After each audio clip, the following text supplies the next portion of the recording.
Welcome to Shom Machshava on the Dav Shir sponsor Loinish Basar V'Akvasholem and Leah Bas Yitzchok. We're holding Bava Basra Daf Kuf Chof Aleph. The Gemara brings that there was 6 things that happened on Tu B'Av. Tu B'Av, Chamishas B'Av, was a very happy day. One of the great things that happened is Yom Shehutru Shevatim Lovoi Zeh B'Zeh. We mentioned in the previous Daf that the generation of that came into Eretz Yisrael, daughters that inherit their father, was not allowed to marry someone from another Shevat. But from here on, they're allowed to marry someone from another Shevat. And the obvious question is, why is this such a happy day? Why the fact that a daughter inherits her father can marry someone from another Shevat brings you the Simcha of Tu B'Av? And in general, we have to understand, what do they do in Tu B'Av? We have the girls dancing in the Krum. They're dancing in the vineyards and taking people to marry them. Which type of simcha is this? Where do we find such a simcha in Yiddishkeit? And finally, we'll add to the mix, going back to the previous daf. The Gemara tells in the previous daf that B'nai Tzlafchot, they did not have any isser to marry someone from another shevet. They could marry anybody they wanted. And this doesn't make l'chor any sense. Because if you look at Chumash, what was the mahal? What was the story? B'nai Tzlafchot got their chelik. They went to Moshe Rabbeinu, they complained, and they got a chelik. Comes in the end of Chumash Bamidbar, comes the Rosh Shevet Menashe and say, 1 second, if the daughters of Tzlafchot are going to have their own chelik and they'll marry someone from another Shevet, the Nakla will move from Shevet to Shevet. So Moshe Rabbeinu brings it in front of HaKadosh Baruch Hu. HaKadosh Baruch Hu says, you're right. Therefore, you should not be able to marry someone from another Shevet. But not Tzlafchot themselves, they could marry someone from another Shevet. What's pshat? The whole complaint was based on not Tzlafchot. That's why they don't have the Isser. But Nira, we're touching here upon something which is very, very deep. And we'll try to speak a little bit in the remuzim that we have in our Gemara. The idea of the girls dancing in the Krumim, we find it already in the Navi in Yirmiyah, that says, "Enein yoseh chadasha ba'aretz nekevo t'soiviv gaver." There'll be something new coming, and a woman will surround a man. Rashi brings there what's pshat.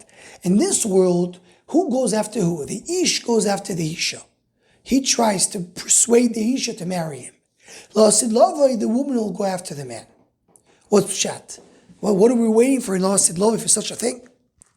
But the Oimek Adover as Evur, Divir Abisein, Rav Yitzchak as Echaver, Tzodik HaKoyen, and many others, the idea is that the woman and the man always represents HaKadosh Baruch Hu and Klal Yisrael. HaKadosh Baruch Hu is the man and Klal Yisrael is the woman. Right now in this world, HaKadosh Baruch Hu is the Mashpia, HaKadosh Baruch Hu is Kivyochel the man, and Am Yisrael, the Nekeva, that they don't have that same level of Hashpah that HaKadosh Baruch Hu gives them. HaKadosh Baruch Hu has to run after Klal Yisrael to ask them to elevate themselves, to bring them to a higher level of Kabbalah Hashpah of HaKadosh Baruch Hu. But L'Asid Lavai, there's no need for that. Am Yisrael will be in that level of full Hashpah from HaKadosh Baruch Hu. They reflect the light of HaKadosh Baruch Hu, and they will be the one, so to speak, running after HaKadosh Baruch Hu. Meaning, the Nekeva will be complete. The Nekeva means the concept of the Nekeva. Today, the Zachar is the greater one, and the Nekeva is missing. And L'Asid Lavai, the Nekeva will fill up. That is the idea of Nekeva to Soiviv Gaver. And that is the Simcha of Tu B'Av. In Tu B'Av, we have the woman dancing in the Krumim. They're the ones running after the men. They represent what's going to be L'Asid Lavai.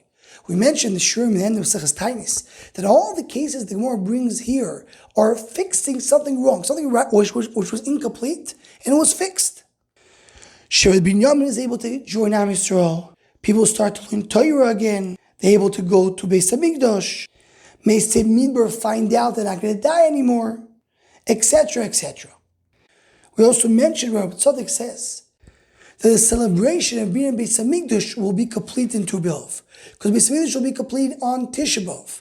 And they will have a 7-day celebration that ends on Tu B'Av. So Tu B'Av represents always something which was missing, which was lacking, which is complete.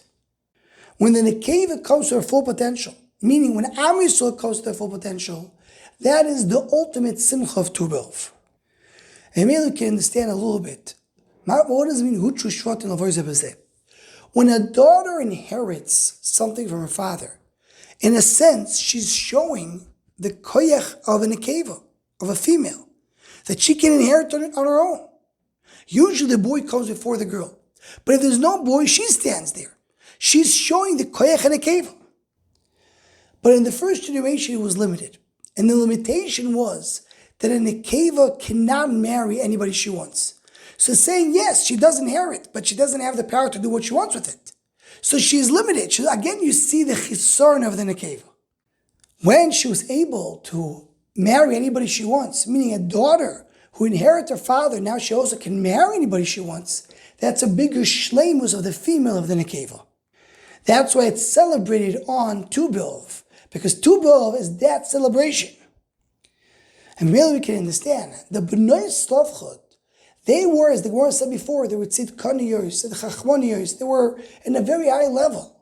So they were allowed to marry already in the first generation to another Shevet, because they had no limitations in the nekeva. They were, so to speak, a complete nekeva already.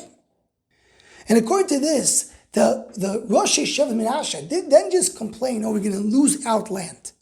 When they came back and said, in this, where we are in Olam Hazeh, the cave is not complete yet. She should not be able to go out and marry to another Shevet. Because Baruch Hu agreed with them, at least in the first generation, as we explained in the previous daf, because that's when you have Chalukas Shevatim, but left it by Bnei Slavchot that they did get to the level of the completion of the nekeva. This is the special celebration discussed here in the Gemara of nekeva to soiviv gover. Anyone who wants to join the Shomachshava email list to what's go, please email shomachshava@gmail.com.